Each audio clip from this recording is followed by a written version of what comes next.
என்னுடைய அருமைக்குரிய நண்பர் சுந்தரராஜ் அவர்கள்,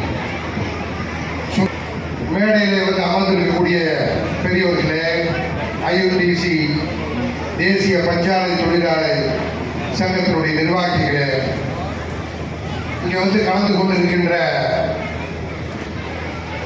சங்கத்தினுடைய உறுப்பினர்களே, நிர்வாகிகளே, காங்கிரஸ் கட்சியினுடைய நிர்வாகிகளே, காங்கிரஸ் வேண்டாம். ஏன் சொல்றேன்னா, நான் இங்கு KS கோவிந்தராஜன் மகனாக தான் உரையாற்றிக் கொண்டிருக்கின்றேன். நான் எந்த வேலைக்கு போனாலும் கோவிந்தராஜன் மகன் வந்திருக்காங்க சொல்லுவாங்க தவிர ஐயுடிசி தலைவர் வந்திருக்காங்க நீங்க சொன்னது கிடையாது. அதனால் நான் என் தந்தையின் பேரை, அந்த 3 பேரை நான் எடுத்துக்கொண்டு போயிருக்கிறேன். அதுவே பெரிய விஷயம்.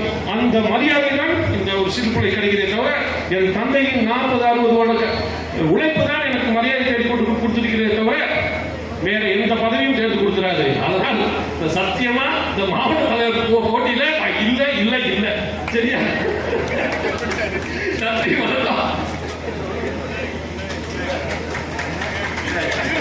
உறுப்பினருக்கு மன்னிக்கிறேன். நான் வந்து என்னைக்கு உடன்படுவா தவறு இல்லை. அதனால எல்லா உரிமையும் அவருக்கு உண்டு. அவர் சொன்னது மாதிரி, நான் சொன்னது மாதிரி யூனியன் மட்டும் இல்லாம கட்சியில எங்களோட சேர்ந்து மாவட்ட தலைவர் பதவியில் வர்றதுக்கு அவருக்கு எல்லா உங்களோட வரணும். பெருந்தலைவர் காமராஜர் அவருடைய சிலையை திறந்து வைக்கின்ற ஒரு நல்ல வாய்ப்பினை எனக்கு குமார் அவர்கள் தந்திருக்கின்றார்.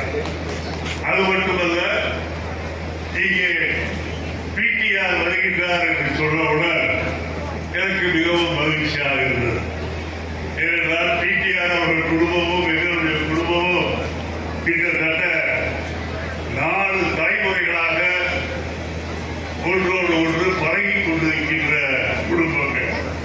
பெரியார் காலத்திலிருந்து, என்னுடைய தந்தையார் காலத்திலிருந்து, என்னுடைய காலத்திலிருந்து, என்னுடைய மகன் காலம் வரைக்கும் அந்த குடும்பத்தோடு